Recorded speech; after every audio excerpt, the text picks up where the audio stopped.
అభివృద్ధిని అడ్డుకోవాలి. తద్వారా ప్రజల మీదనో రాష్ట్రం మీదనో పగ సాధించాలి. బహుశా గత ఎన్నికల్లో ఓడించారు కాబట్టి ఆ కోపం ప్రజల మీద ఉందేమో. సాధారణంగా రాజకీయాల్లో ప్రత్యర్థి పార్టీల మీద పగ ఉండొచ్చు, ప్రత్యర్థి పార్టీల నాయకుల మీద పగ కోపం ఇవన్నీ ఉండొచ్చు. కానీ ఈ తీర్పునిచ్చిన ప్రజల మీదనో లేకపోతే రాష్ట్రం మీదనో ఉంటే మాత్రం దాని ప్రభావం ఆ పార్టీకి ఖచ్చితంగా పాతాళంలోకి తొక్కేస్తుంది. ఆ విషయం ఇంకా వైసీపీకి అర్థం కావట్లేదు.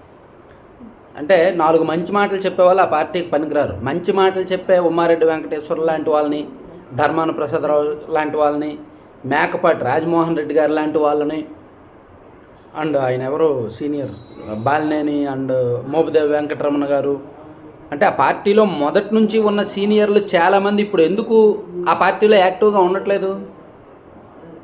చెడు సావాసాలు ఎప్పుడైనా సరే చేటు చేస్తాయి. వైసీపీ పరిస్థితి ఇప్పుడు అలాగే ఉంది. సజ్జల రామకృష్ణారెడ్డి గారు, లాల్లాపిరెడ్డి గారు, కొడాల నాని గారు, వల్లభనేని వంశీ గారు, ఇలాంటి వాళ్ళని అందరినీ కూడా జగన్మోహన్ రెడ్డి గారు చుట్టూ పెట్టుకొని ఆయనకు వచ్చిన వికృతమైన ఆలోచనలు వారి ద్వారా జనంలోకి వినిపించి మంచి సలహాలు చెప్పి మంచి పాజిటివ్ పాలిటిక్స్ చేద్దాం అనుకునే నాయకులను పక్కన పెట్టారనమాట. దాని పర్యవసానాలు ఎలా ఉన్నాయంటే, రాష్ట్రం మీద ఎంత స్థాయిలో పగ సాధిస్తున్నారంటే 200 మెయిల్లు పంపారంట.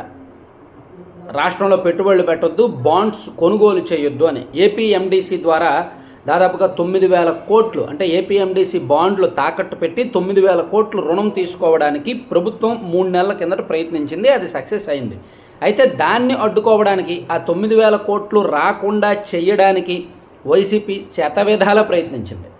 వైవి సుబ్బారెడ్డి గారు, లాల్లాపిరెడ్డి గారు అండ్ వైసీపీలో ఉన్న కొంతమంది కీలకమైన నాయకులు, జగన్మోహన్ రెడ్డి గారు చుట్టూ ఉన్న నాయకులు అండ్ ఎక్కడో యుఎస్ఏలోనూ ఇతర విదేశాల్లో ఉండే ఉదయ్ భాస్కర్ అనే ఒక వైసీపీ సానుభూతిపరుడి చేత 200 మెయిల్లు పెట్టించినప్పటికీ బాండ్లు కొనుగోలు చేసిన వాళ్ళు ఆగలేదు. నమ్మకంతో కొనుగోలు చేశారు. అంటే ఎంత కుట్ర చూడండి. ఈవెన్ వైసీపీ ఓడిపోయిన కొత్తలో 2024 జూలై ఆగస్టు ఆ టైంలో గూగుల్ వాళ్ళని ట్యాగ్ చేస్తూ ఇదిగో మా రాష్ట్రంలో మహిళలకు భద్రత లేదు, సో మీరు ఇక్కడ కంపెనీ పెడితే, మీరు ఇక్కడ ఫోకస్ పెడితే మీ దగ్గర ఎంప్లాయీస్ ఎవరైనా పనిచేస్తే వాళ్ళకు కూడా రక్షణ ఉండదు, మీరు మా రాష్ట్రానికి రావద్దు అని పెట్టారు గూగుల్ని ట్యాగ్ చేస్తూ. అంటే రాష్ట్రానికి పెట్టుబడులు రాకూడదు, ప్రముఖ కంపెనీలు రాకూడదు అనేది వైఎస్ఆర్ కాంగ్రెస్ పార్టీ ప్రయత్నం అని నేను వేరేగా చెప్పక్కర్లా. వాళ్ళు చేస్తున్న చర్యల ద్వారా అదే అర్థమవుతుంది. మరోవైపు ప్రభుత్వం పెట్టుబడుల కోసం శతవిధాలా ప్రయత్నిస్తున్నారు. లోకేష్ గారు చూడండి, నిన్న కూడా జీసీసీ, అంతకుముందు అమెజాన్ వాళ్ళతోని, కాగ్నిజెంట్తోనూ, మైక్రోసాఫ్ట్తోనూ, గూగుల్తోనూ ఇలా రకరకాల ప్రయత్నాలు చేస్తూ రాష్ట్రంలో ఏదో విధంగా పెట్టుబడులు తీసుకురావడానికి ప్రయత్నిస్తున్నారు. ఈరోజు నిన్న ఎస్ఐపిబి మీటింగ్ జరిగింది. స్టేట్ ఇన్వెస్ట్మెంట్స్ బోర్డు వాళ్ళ మీటింగ్ జరిగింది.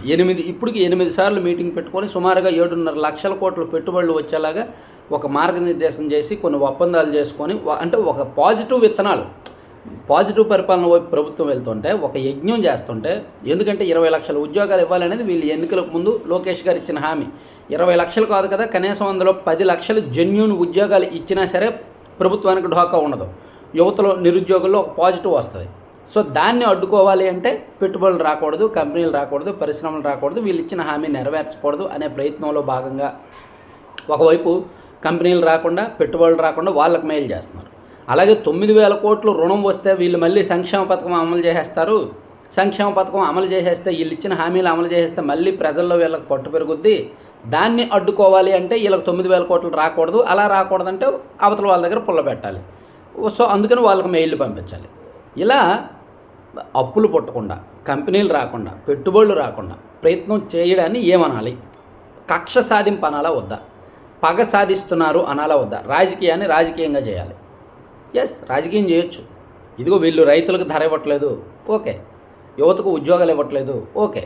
రోడ్డెక్కి ప్రజల్లోకి వెళ్ళి ప్రజలకు వివరించి ప్రజలు అర్థమైతే ఓకే, ఓట్లు వస్తాయి, గెలుస్తారు. కానీ రివర్స్లో రాజకీయం చేయడం, నెగిటివ్లో రాజకీయం చేయడం ఖచ్చితంగా ఆ పార్టీకి మంచిది కాదు. నేను చెప్పాను కదా, ఇటువంటి మాటలు చెప్పే అదిగో మనం అలా చేస్తున్నాం, ఆ విధానం తప్పు, దానివల్ల మనం ప్రజల్లో బలహీనపడతాం, చులకన అయిపోతామని చెప్పిన కొంతమంది ముఖ్యులందరినీ కూడా జగన్మోహన్ రెడ్డి గారి పార్టీ నుంచి వెళ్ళగొట్టారు. చెడు సావాసాలు చెడు చేస్తాయి కదా, ఆ చెడు సావాసానికి ఉపయోగపడే వాళ్ళని తన చుట్టూ పెట్టుకున్నారు. దాని పర్యవసానాలే వైసీపీ రాజకీయ విధానాలు ఇలా తగలడుతున్నాయి.